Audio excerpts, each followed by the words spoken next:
I'm so excited about this event, but my name is Eduardo. I am here to guide you through this event today. I am your host for the next hour, and today we're here to talk about everything compensation plans with the specialists at Everstage. We are so excited about this content and the takeaways that you're going to get to take home. But first, I have some things that I need to mention. Today's event is brought to you by the MSP team. And for those of you not familiar with Modern Sales Pros, we are the world's largest and highest quality community for those in sales management, sales leadership, and sales and revenue operations, and sales enablement, aka our Modern Sales Pros. Our mission is to create an environment for our members to answer questions they would struggle to solve on their own and help them see around corners they might not know about. And we do that through live sessions like this one you're about to experience. We have a robust online forum where people ask a lot of questions and they get answers that they need. And we have our quarterly summits. And we are starting to get back into in-person events, which is very exciting. Um, but if you're not still a member, if you're not yet a member of the MSP community, you will receive an invitation right after this event. And we, as I said, we have our summits, and we have one summit coming up. I'm gonna paste a link in the chat right now so you can register for the summit. We have 16 events from July 12th to July 14th, and we have so many awesome speakers. Siva is one of them. Siva is going to be speaking with you today. But we're going to hear from CEO of Zoom Info, Sales Loft, Clary, and Winning by Design, as well as sales leaders at HubSpot, Dooley, Outreach, Atrium, and so much more. So you don't want to miss this event.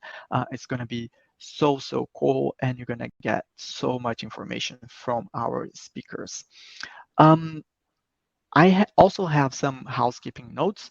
First, this event is being recorded, so you're going to receive the recording of this event in your follow-up email, and it will also be available in the MSP previous events page.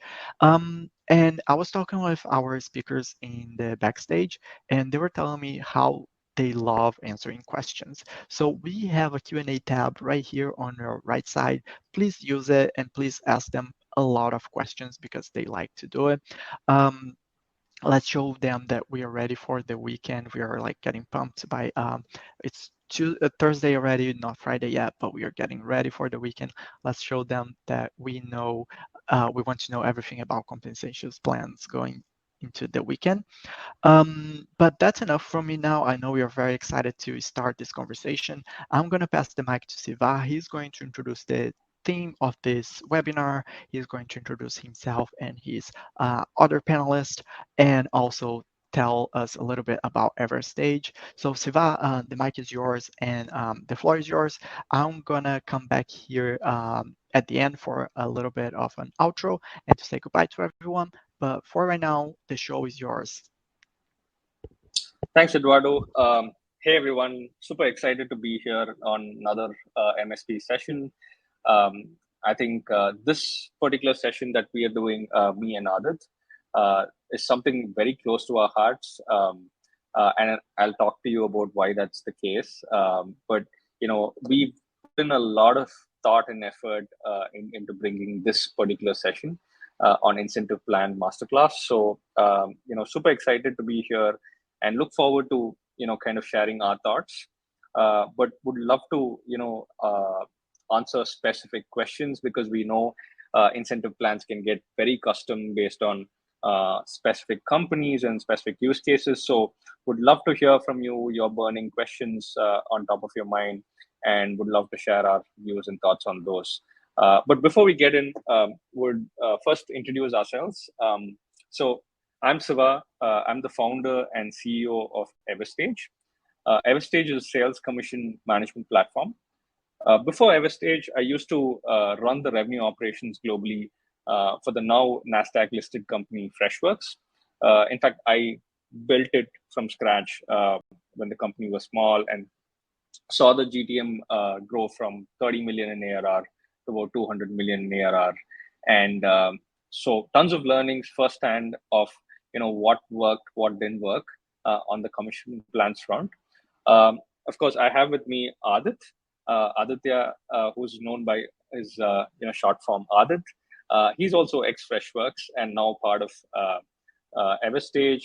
He has 6+ years of experience in revenue operations, and together, we've seen not only commission plans obviously at Freshworks, but probably by now between us thousands of commission plans because of what we do, right? So just to give you a quick intro of Everstage as well, as I said, Everstage is a sales commission management platform, and today we in the last 2 years we've been able to work with several companies, fast growing companies across the globe. Some of the logos that you see here, and typically what companies use us for is to one, obviously automate the entire sales commission process, but by doing so, more importantly, give real time or on demand visibility to sales teams on where they are on their performance and on their commissions. For example, we have like a live integration with Slack where reps can actually just type /commissions and they know where they are on their commissions, or /quota and they know where their quota attainments are. And just not that, we have like a forecasting module called Crystal, which enables reps to forecast their pipeline deals and see where they could go in terms of their commission payouts, right? So a lot of different reasons why a lot of companies have today moved to Everstage to manage their commissions, and that's also resulted in us becoming a leader on the public review side, G2.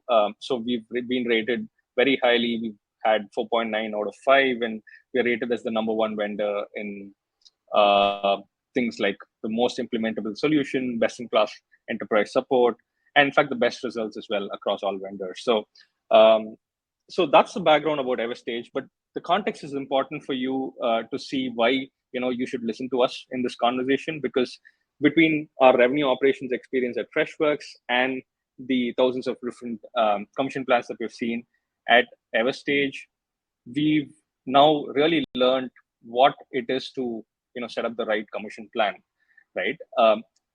We've seen tons of things that work well, tons of things that don't work well, and at least we wanted to use this session to give you context of how you should think about this, and also review your commission plans as you head into what could be possibly testing times in the second half of the year. So obviously none of us are new to what's happening around.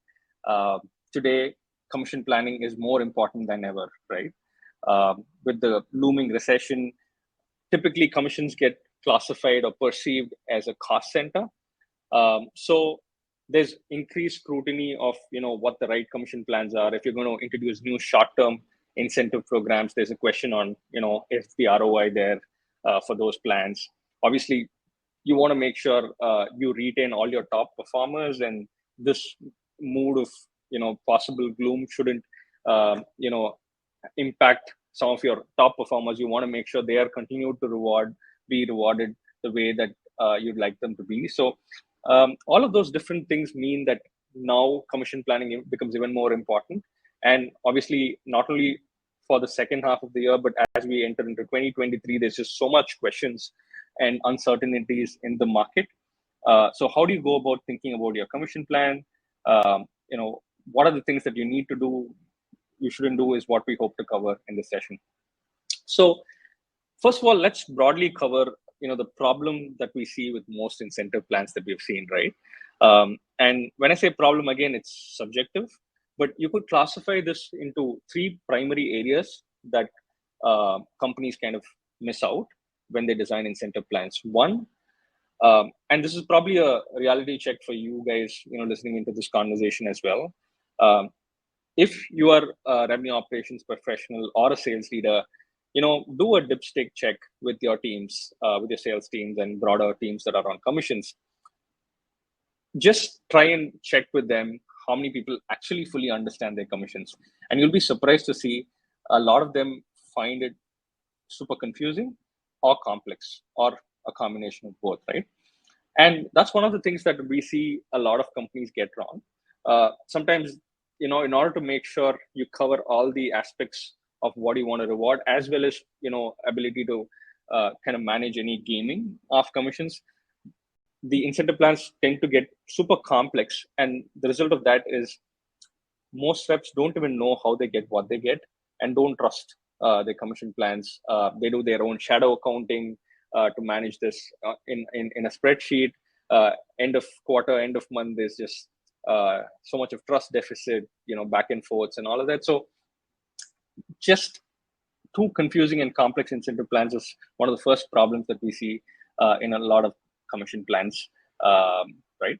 The second one is the aspects of what are covered in the incentive plan, and which we'll also kind of talk about as how you should think about setting up your commission plan, which is having a lot of components which are outside the direct control of a rep, right?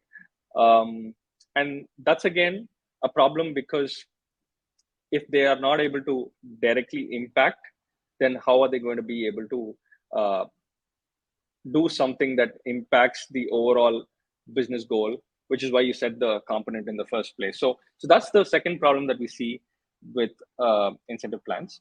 The third one is sometimes we see companies just taking like very commonly done incentive programs and just putting it across for their particular company or use case, and then not customized to the business needs, right? Because every company is different, every team is different, and you will need to think through what you want to achieve as a business, and your incentive plans are essentially to drive that behavior that impacts your ultimate business goal.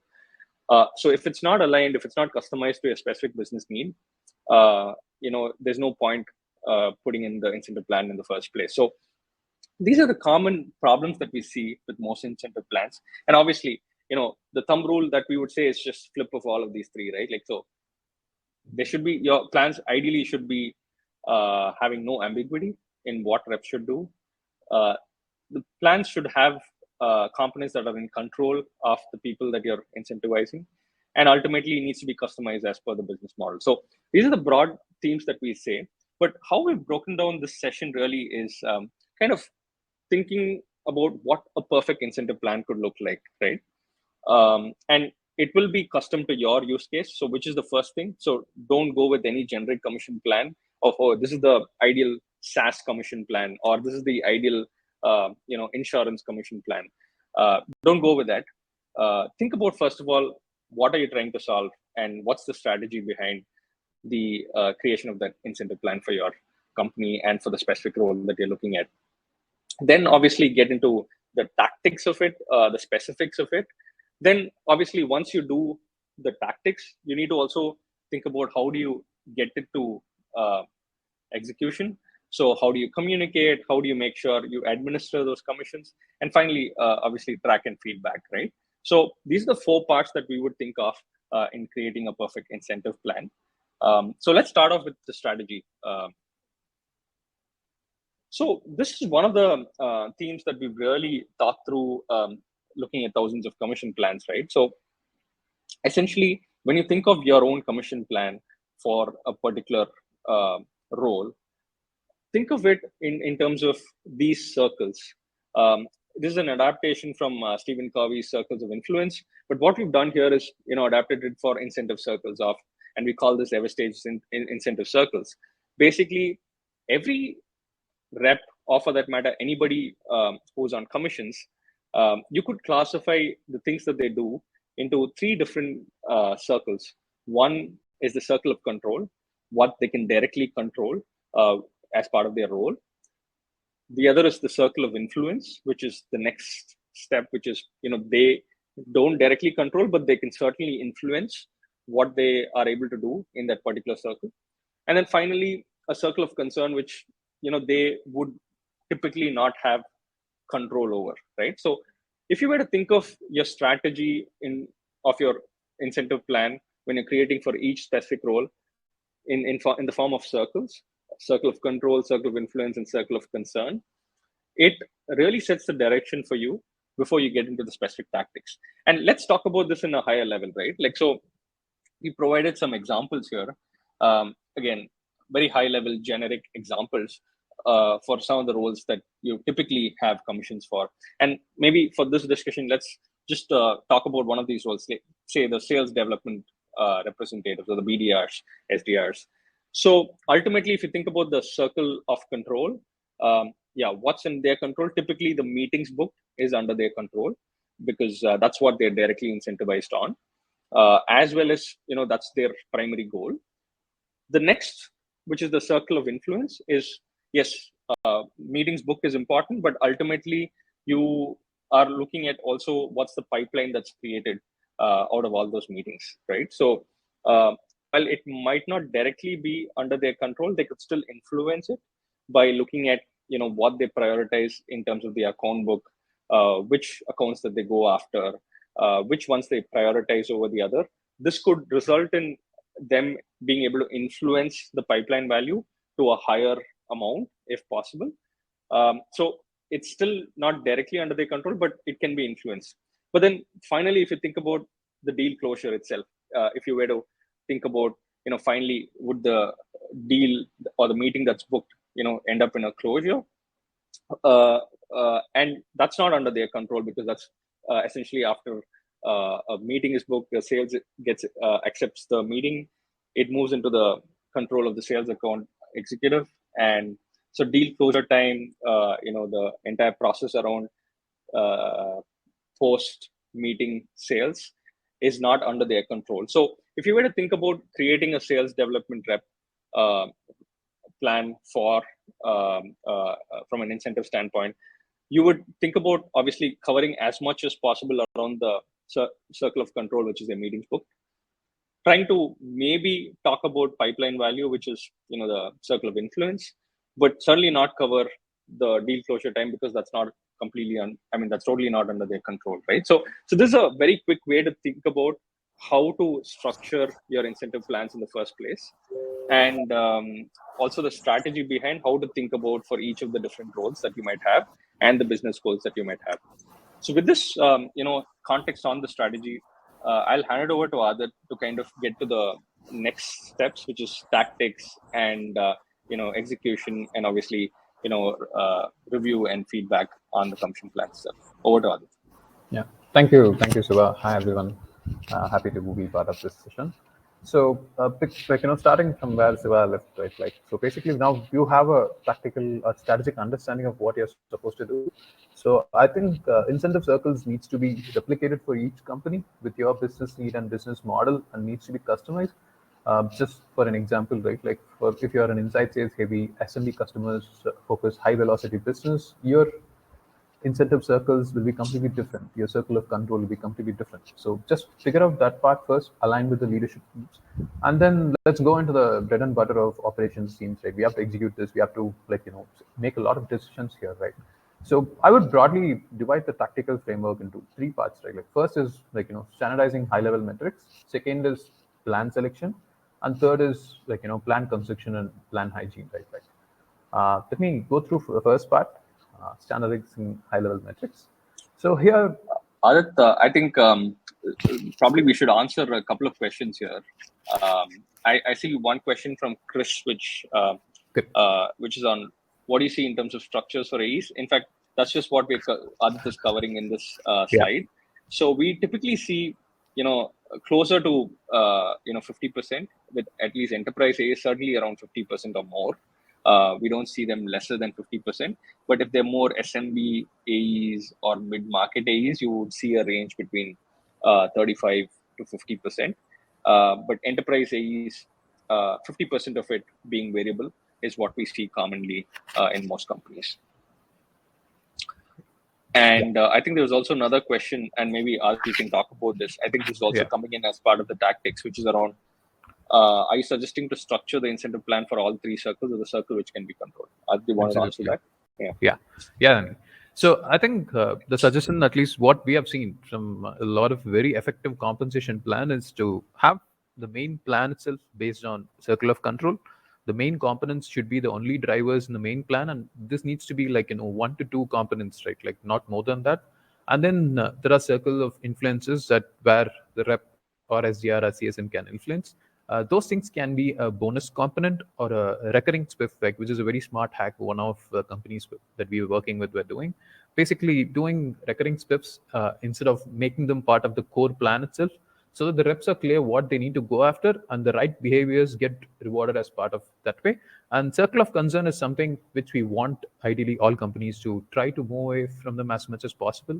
And absolutely, like, let's say for example, for an account executive, right, like whether the customer gets onboarded or not, whether it's a successful go live or not, it's super important for an account executive. But I don't think any good AE has to spend time on that. They need to be focusing on new deals. So circle of concern should not be part of compensation plan. I'm not saying they shouldn't be measured on it, or even periodically reviewed on that, but it just shouldn't be part of your compensation plan. So that's our viewpoint. Coming back to the question, the tactic here. So first is the high-level metrics. One is incentive ranges, and like Siva said, for outbound AEs and enterprise reps is 35 to 20 to 50%, and for BDRs, CSMs, insiders, and usually even leadership, right? So we see this range to be around 20 to 35%. And for teams that are basically dipping their toes into incentive plans because they have a lot of subjectivity to their metrics as well, it's not super clear. So for them, it's going to be around 10 to 20% for operations teams, sales ops, DevOps, and channel management team, marketing team, etc. And the next metric on high level is going to be a quota to OT ratio, which is mostly applicable for sales teams. And what we see in terms of industry standard here is 4x to 6x, right? So explaining this number, basically, if a rep is carrying somewhere close to, let's say, $1 million ACV in yearly target, then the OT for that rep is going to be somewhere close to 200K, out of 1:5x ratio. And with that, we have a poll here to see what companies are doing in terms of sales roles. And yeah, I think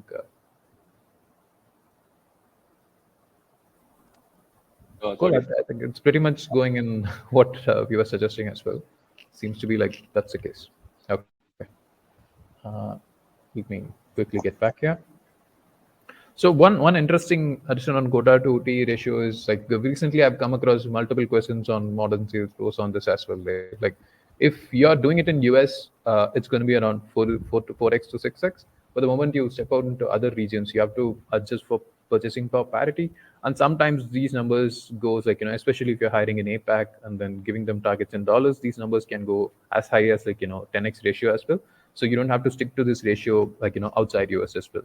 So just a point there. And the next part of creating the plan, right? Like what exactly the plan itself needs to be, the base plan. So there are usually two plans that we commonly see. One is your state commissions based plan, and this is mostly applicable for sales reps. And then you have your quota attainment based model as well, right? So which is what most of the other roles, and also even sometimes even for sales, it makes sense to do that. So let's talk about states commission-based plan, right? So this is basically like what we see usually in the US is around 8 to 12% of annual contract value being rewarded to reps as part of their commissions. And when you do this state commission-based plan, now you'll understand why we said we gave a range for OT instead of a fixed number. Because when you come up with this model, every rep is going to come up with a different base pay.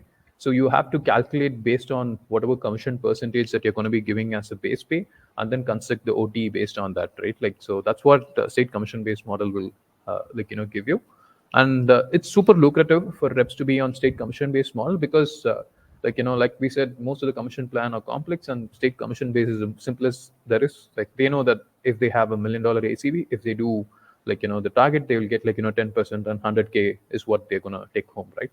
So state commission base is very lucrative for reps and usually very good, straightforward. And it's also very important to consider the other aspect of quota attainment based as well, and why that is commonly used as well, because you don't know what's going to happen. It's usually for new teams, new roles, and new regions. It's best to do a quota attainment based model to try to streamline the benchmark in terms of attainment, in terms of before you have your standard rollout metrics. And it's sometimes not competitive for well-established AEs because they think they might earn a lot more in terms of state commission-based model. So you need to adjust for that, at least in the US market. But at least for roles like CSMs, BDRs, operations, and other teams, a quota attainment-based model is much more clear. Cool. Eduardo is the second poll as well. Interesting. So it's a mix of both. So okay.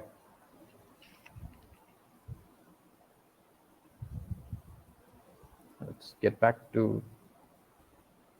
So now there are two things that you have decided, right? What is the incentive pay to base pay, and you've decided what the OTE going to be, and then you've also decided what commission plan you have decided, right?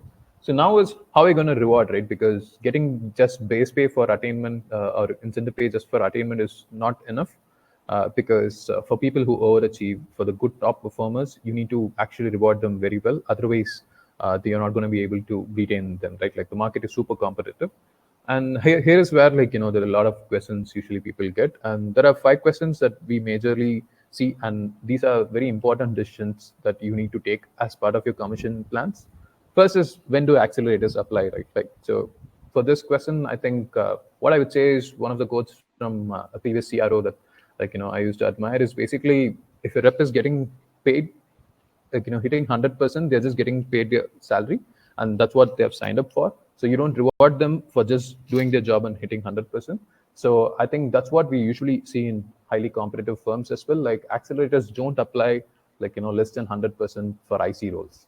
And for leadership roles, sometimes you want to provide them a backup, especially when you're going all out and, like, going for moonshot targets and more than 100% year-on-year growth. So sometimes for leadership roles, it can apply early on, like, let's say you do 90% of your numbers and accelerators kick in. But for IC roles, it's usually always going to apply at only after 100%. And Chris, your question is, are accelerators calculated monthly, quarterly, or annually? I think a lot of companies earlier used to do annual accelerators, but then what they wanted was predictable revenue, and reps also needed to be rewarded in real time rather than waiting till the end of the year. So nowadays we commonly see them apply at a quarterly level rate. Like, most of the accelerators going to apply at a quarterly level, at least for companies with quarterly targets. If companies have monthly targets, in some cases, they will apply accelerators even at a monthly level. They don't wait till end of the year. And second question is, do they apply on all components? This question is very important because a lot of companies try to be lucrative and try to apply on all components. What it also does is dilutes the focus of the reps. And so we recommend applying it only on the circle of control. And even in circle of control, like, you will have to choose what's the most important metric. So applying accelerators for them is the most, like, makes the most sense. And what percentage accelerator to apply. So I've added a, like, sample accelerator plan here. So usually it goes like this, right? Like 0 to 100%, it's usually at 1x, and 100 to 150%, it's usually at 2x to 3x, and 150 to 200% is 3x, and post 200%, you're capping at 1.5x, right? And again, just to make a, like, disclaimer here, acceleration plans are completely customized and need to be based on your own reps performance, your data, your market that you are attacking towards. And I'll talk more about this on the tracking and feedback as well. You need to revise this constantly every few quarters before you ideally arrive at the perfect accelerator, right? Because you don't want to reward 150, 200% at 3x and then have, like, 20, 30% of your reps fall into that bucket.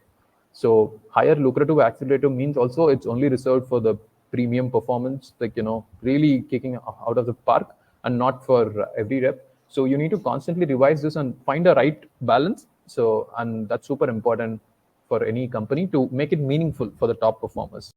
If everyone can hit it, then basically your targets are either low or your accelerators are too, like, lucrative.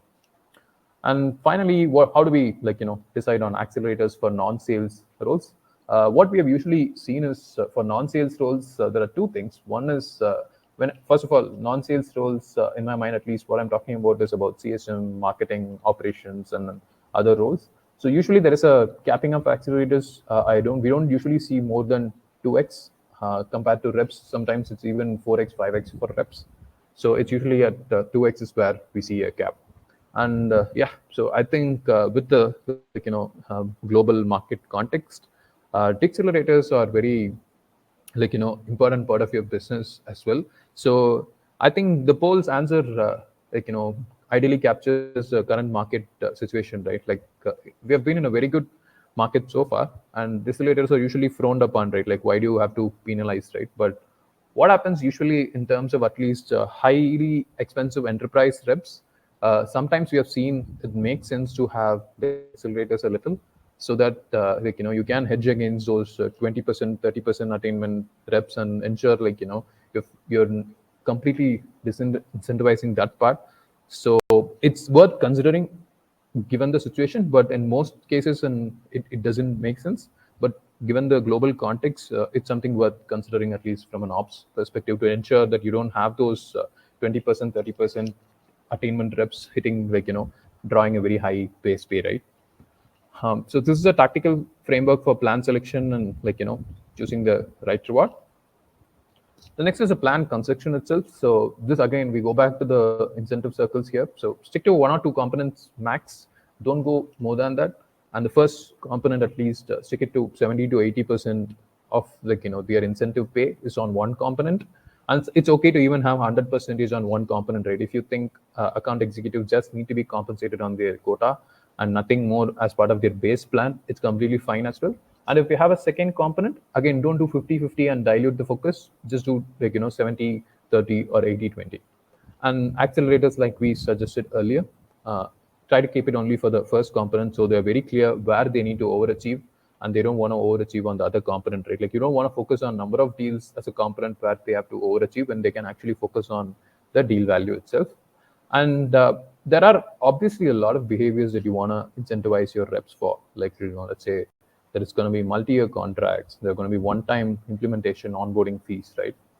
One way to think about these things is to make them as part of the bonus components, additional clauses where if you're able to bring in a multi-year deal, 3-year deal. So basically we give a kicker on those deals so that it gets counted as more as part of your attainment, rather than making it part of your core component itself, that you have to bring this many percentage of those things, right? It just dilutes the focus. And one important hack here is you might even have more components, but you can introduce recurring spiffs where you can say it applies every quarter, and you can make it clear to the reps your core focus is going to be on the first and second component, whereas you can have spiffs that are attached as part of this, which you can use additional components for, so that as long as it doesn't affect their base incentive pay, so their focus remains more towards the circle of control components, right? And these are a couple of examples which I think we already covered as part of earlier slides as well. So now I think this is where I think it gets interesting for ops people and finance people and even leaders, right? Like, any good plan or any good incentive plan needs to account for the important policies, right? Like, first is going to be your ramping policies, and do you cap or not cap with the commissions? And then you have your clawbacks, and there are draws, which I think applies for enterprise reps, especially with longer deal cycles, right? To quickly give an overview here, so the usual ramp policies recommended is usually around 6 months, and 3 month you get non-recoverable guarantee of incentive pay. And then some companies do multiple ways, right? Like, so the next 3 months you either do a reduced quota from your standard quota and get a payout on that reduced quota, or you don't do a quota change and you get 100% payout at partial attainment, right? I think we have a question from Danny. Should conversion rate also be considered as part of a component? This is something which cannot be controlled as a sales cycle varies, right? Like, a very good question, Danny. So they cannot control this, but they can definitely, at least what we have seen, they can influence this, at least try to do a lot of diligence to ensure they're able to convert as much as possible. So it shouldn't be part of their core base plan, but you can have a bonus saying this is a benchmark conversion rate that we need to ensure the team achieves. So anyone who achieves this conversion rate gets a bonus, 10% incentive pay bonus or 5% incentive pay bonus. I think that's a good way to ensure the hygiene is there on conversion rates. And I think also what I'll add there is it also depends again on, like every other question, it depends. It depends on your business, right? Like, so for example, one of the common use cases where we see conversion rate being used for sales reps is if you're more in a velocity business, right? If you're more part of a SMB focused business, then you pretty much, it's like a certain set of deals that needs to be closed every month based on the number of qualified leads that the sales reps get. And it's like a month-on-month thing that needs to continue to happen, because you might have your outlier deals, but ultimately the bread and butter is by closing a certain number of deals, which means that you need to make sure you are able to convert certain amount of deals from a certain segment of qualified leads. So that ratio being stable or being above a particular range is very important for you to plan. How much leads that you need to generate, how much you need to plan and provide each particular sales rep, and also for your capacity planning. So we see this commonly being used in velocity focused companies where they primarily focus on SMB business, where they are looking at conversion rate or a form of conversion rate, like basically saying number of deals that you closed by having a fixed number of leads that you provide, or qualified leads that you provide a sales rep. So that's one way to think about it. So it completely depends on your business, but we see this very commonly with SMB focused businesses. Thank you. So getting to the RAM policies, I think so that's pretty straightforward. And then there's cap or no cap, right? Like when it comes to sales roles, I think it has become more standard in most of the industries to have no cap today. So I think that's happening at least 70-80% of the time, it's just uncapped. But it's okay to cap for non-sales roles like CSMs or marketing or operations, as long as you know why those caps exist, right? Like because you don't want to have the other roles being a little lucrative compared to sales roles. You always want your sales teams to be the top, at least incentive pay earners in your company, because they are on the the front line, right? And next is your draws, which is especially if you're a longer deal cycle, you need to have a recoverable and non-recoverable draw specified very clearly, right? Because a rep's cash flow is affected if they have to wait for a year to build a pipeline and close the deal. So they need to be able to draw against future commissions. So this is something you need to cover if it's relevant for your business. And the final part, which is the dreaded clawbacks, right? Like it's nobody wants to actually do that, because you hope all customers pay, they don't churn. But it usually is a good thing to keep, because it's a long tail event that's going to affect you, right? It's going to be one big deal where someone closes and customer is on go live for 6 months, and then without paying they just churn, right? Because the go live didn't work out and they had a longer payment duration as well, right? So clawbacks are usually very good to have, especially when you need them most, is when it's going to be super helpful. But most of the times you wouldn't be looking to apply them actively. And I think just to give a little more color on clawbacks itself. So we've seen multiple different types, right? Companies do payouts on bookings, companies that do payouts only on collections, and then there are companies that do part payouts on bookings and then wait for collections to happen to do the rest of the payouts. But ultimately, what we've seen most commonly is, even if companies do payouts on bookings, there is a safeguard mechanism through the clawback, right? Essentially, you ensure that if the deal, for whatever reason that is booked, doesn't get collected, then you have some form of way to solve for on the clawback front. Because at the end of the day, any new sale is a sales rep's responsibility. The first invoice collection itself is not sales rep responsibility, but if the collection doesn't happen, then you need to make sure you are having some way or form to ensure that it doesn't negatively impact the business. So I think that's the context. But obviously, in order to solve for this, sometimes companies just go the other route, which is completely go and only pay commissions on collections, which we personally feel that is not the best way to think about this, because sometimes you want to make sure your reps are moving fast and closing as much contracts as possible. So you want to still try and have that incentive based on bookings, but basically use a clawback as a way to safeguard, or even do part payments for bookings and part payments for collections, but not primarily keep it only for collections. That's typically not what we see, at least in fast growing new age companies these days. Okay, so now finishing the tactical part, moving on to the execution part, right? Like, so this is where it's important, right? Like as operations or sales leaders, we have to ensure all of this is contracted properly, putting up in a proper plan, ensuring all reps are reading and signing it every quarter, if even if needed. And most times, if it doesn't change, annual contracts are fine, right? And then sales communications, right? Like no matter how easy you make it, they're not going to understand it the first time. So to have sessions where you're going to walk through them with this plan and stay available to provide any clarifications for them is super important from an ops perspective to enable them to understand, because all your ideas of what works and what doesn't work, they need to think the same way so that they can also attain those accelerators, attain those rewards that you have set up for them, so that the right behavior is being attained from them. And another thing we commonly see is a lot of times, the base pay and OT ratios. Initially, at least when you step into a new role where there is already a bunch of reps, it's a little haphazard. So it actually pays to ensure, yearly once to review how the incentive pay percentages, how the OT ratios are, and try to ensure, you're able to, benchmark them and ensure if there are some reps who where you think it's not in their advantage, you ensure those things are getting corrected for, right?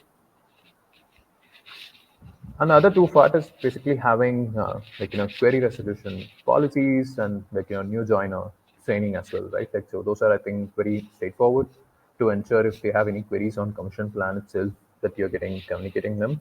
And just to add on here, right, like all of these features are one of the most recommended features or requested features from our customers as well. So Everstage does do contract management, we do on-demand access, query management as well. So you can still request demo with us and we'd love to walk you through. But still continuing this. Siva, there's a question from Chris. Would you want to take it? Sure. So I'm presuming you're talking about sales managers, sales directors, and VP of sales. So I think again, Chris. So what we think about is, again, it comes back to, as far as the managers go or people managers go who don't have direct plans on themselves or direct deals that they close. Ultimately, needs to just be a filtration of what you are solving for through the reps. So whatever you do in terms of the circle of control and probably a smaller portion of circle of influence is what gets distilled down to the leaders as well.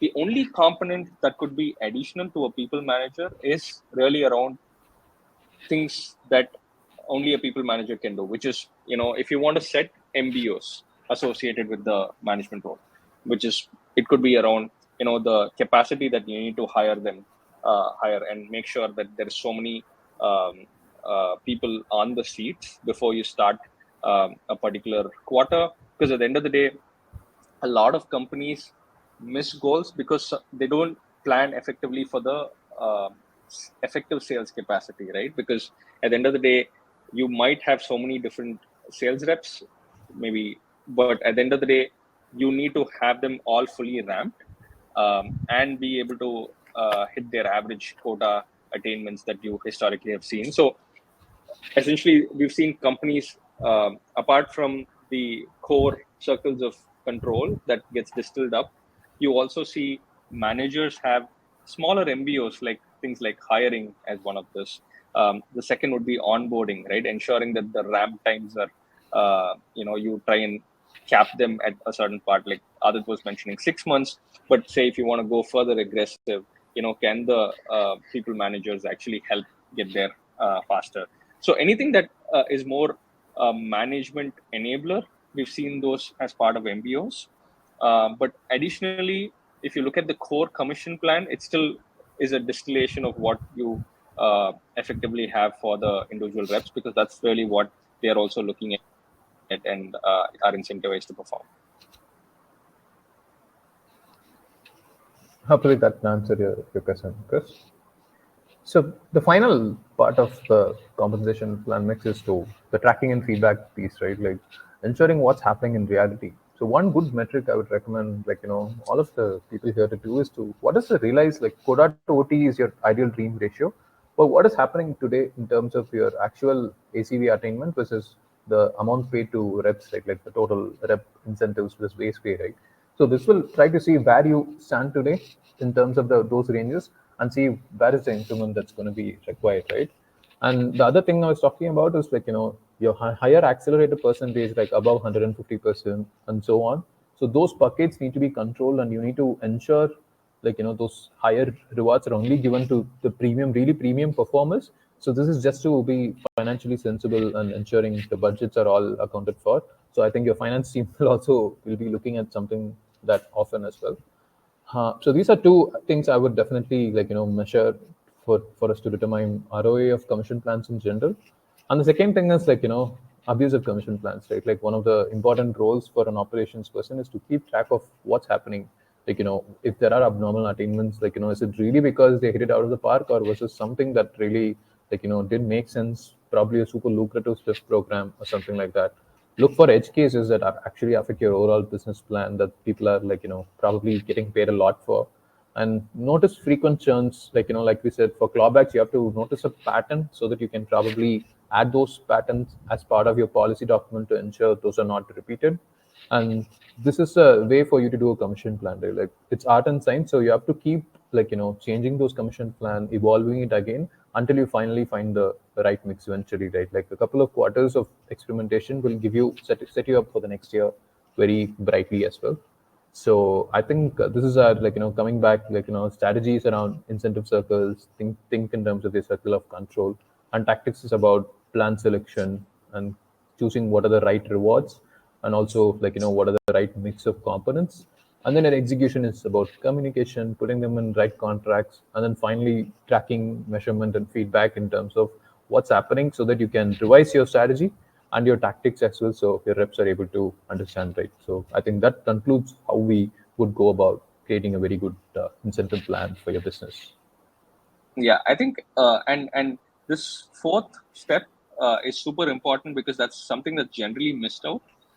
You have people obviously now, with the context on the strategy and also with the tactics, and there's some form of step 3 also done, but the super important part is tracking and feedback, because at the end of the day, the reason why you're incentivizing is to drive a certain behavior, and you need to constantly measure if you're actually seeing those behaviors being exhibited, if those are aligned with their ultimate business goals.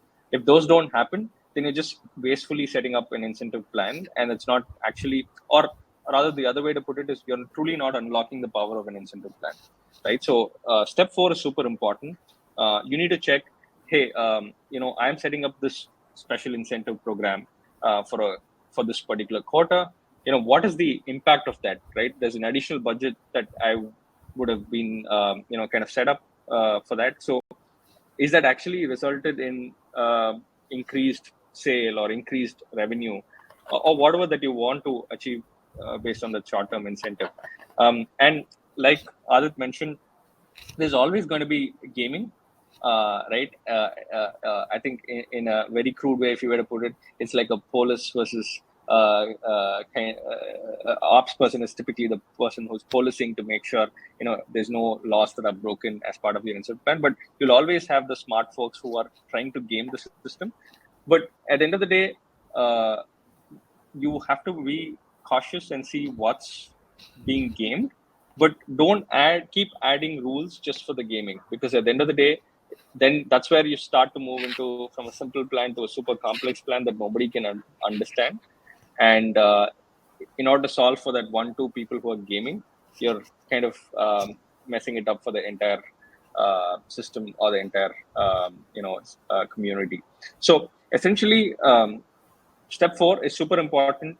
Make sure it's not, because this is your feedback loop back to strategy and tactics. So make sure you're able to track and get the feedback right, and ensure that the incentives are really driving the behavior that you want them to exhibit. Yeah. I think Garrett asked a question, which is what is the commission rate on a percentage of sale price, right? Like, so I think usually that's where we covered in the tactical framework. So it's usually around 8 to 12% of sale price is what we see in the US market. So And Garrett, I think so the nuance there is actually, it also depends on gross margins, right? The gross margins of your business. So which is why every question that you might ask is very subjective to your business.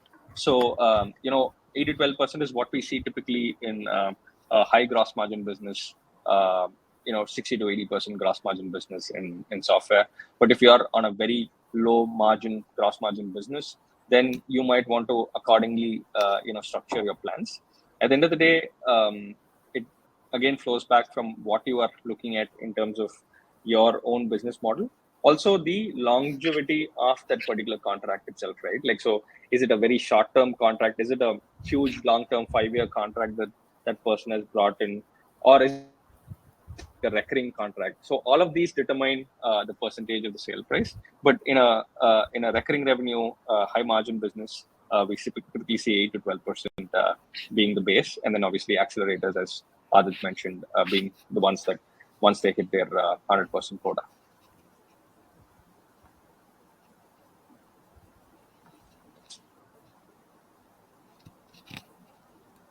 Glad that you found it helpful. Get it. Any other questions, folks?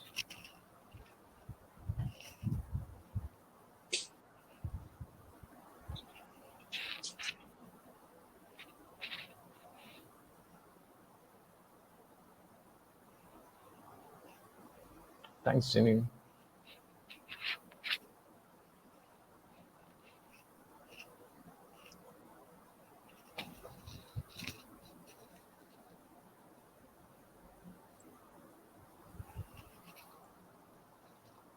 Perfect. I think if there are no more questions, then I think broadly, thanks again, and I'll obviously let Eduardo do the outro. But as I said at the beginning, incentive plans need to be super specific for your business goals. So understand your business goals. Make sure you understand the specific roles that you're designing it for. Look at the strategy, then get the specific tactics, and most importantly, execute and ensure that you review and provide feedback back to your strategy. Obviously, we've also not, I mean, apart from the session, we've also published a guide.